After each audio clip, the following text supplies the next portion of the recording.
आप सभी को RS कंप्यूटर में स्वागत है। आज हम लोग M1 R5 M2 R5 जो O लेवल के प्रश्न हैं जो हाल ही में पूछे गए हैं उसको देखेंगे। तो चलिए बिना किसी देर के स्टार्ट करते हैं। तो पहला क्वेश्चन है आपका, विच of the following is an input device. निम्नलिखित में से कौन सा एक आपका इनपुट डिवाइस है, बताना है आपको। तो पहला है मॉनिटर। मॉनिटर क्या है? यह एक आउटपुट डिवाइस है। वो कैसे है? क्योंकि मॉनिटर किसी भी दृश्य को प्रदर्शित करता है। मॉनिटर में कहने का तात्पर्य है बाहर की तरफ कोई भी चीज़ों को दिखाता है। अगला है प्रिंटर। तो प्रिंटर क्या है? एक आउटपुट डिवाइस है। आप भी जानते हैं किसी भी दस्तावेजों को प्रिंट करके बाहर निकालता है, यह एक आउटपुट डिवाइस है। अगला है कीबोर्ड। हम लोग कोई भी कार्य, कमांड, कोई भी सूचनाओं को अगर कंप्यूटर के अंदर भेजना है तो कीबोर्ड का प्रयोग करते हैं। तो कीबोर्ड एक इनपुट करने का काम कर रहा है, इसलिए यह एक इनपुट डिवाइस है। यहाँ पे स्पीकर छूट गया है। स्पीकर क्या है? यह एक आउटपुट डिवाइस है, क्योंकि कोई भी संगीत चाहे कोई भी म्यूजिक है यह हमें बाहर की तरफ सुनाई देता है, इसलिए यह एक आउटपुट डिवाइस है। तो इसमें आपका C नंबर सही रहेगा। अगला प्रश्न देखते हैं। अगला प्रश्न है, which protocol is use to send emails. इसमें से बताना है कि कौन सा प्रोटोकॉल का प्रयोग ईमेल सेंड करने के लिए प्रयोग किया जाता है। तो इसमें होगा आपका SMTP। इन सभी का फुल फॉर्म आपको याद कर लेना है, क्योंकि यह भी पूछा जाता है। तो HTTP का पूरा नाम है हाइपर टेक्स्ट ट्रांसफ़र प्रोटोकॉल। अगला है FTP। FTP का पूरा नाम है फाइल ट्रांसफ़र प्रोटोकॉल। और SMTP का नाम है सिंपल मेल ट्रांसफ़र प्रोटोकॉल। और लास्ट वाला है TCP। TCP का पूरा नाम है ट्रांसमिशन कंट्रोल प्रोटोकॉल। अगला प्रश्न देखते हैं।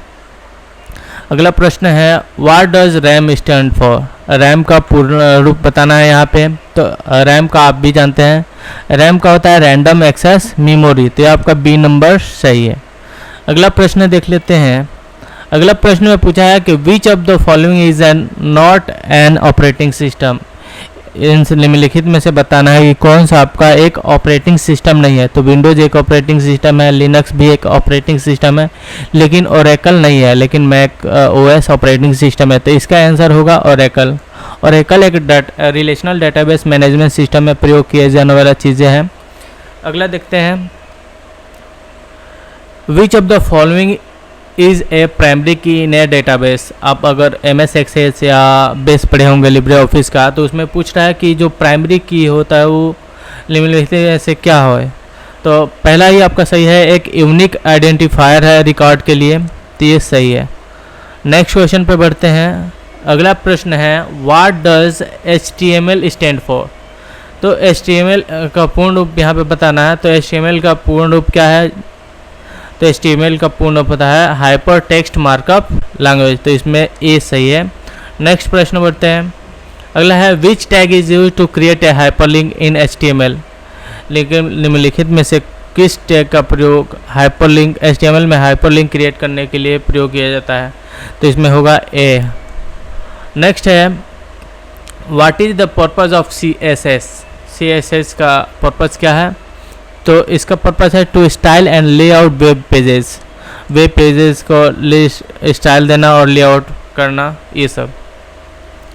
अगला है, which property is use to change the background colour in CSS। CSS में किस प्रॉपर्टी का प्रयोग किया जाता है? कौन सी प्रॉपर्टी का प्रयोग किया जाता है बैकग्राउंड कलर को चेंज करने के लिए? तो आपका होगा बैकग्राउंड कलर का। अगला है, विच HTML element is use for the largest heading. इसमें बताना है कि HTML एलिमेंट का इसमें कौन सा HTML एलिमेंट्स है जिसका प्रयोग सबसे बड़ी हेडिंग देने के लिए प्रयोग किया जाता है। तो इसमें होगा आपका H1।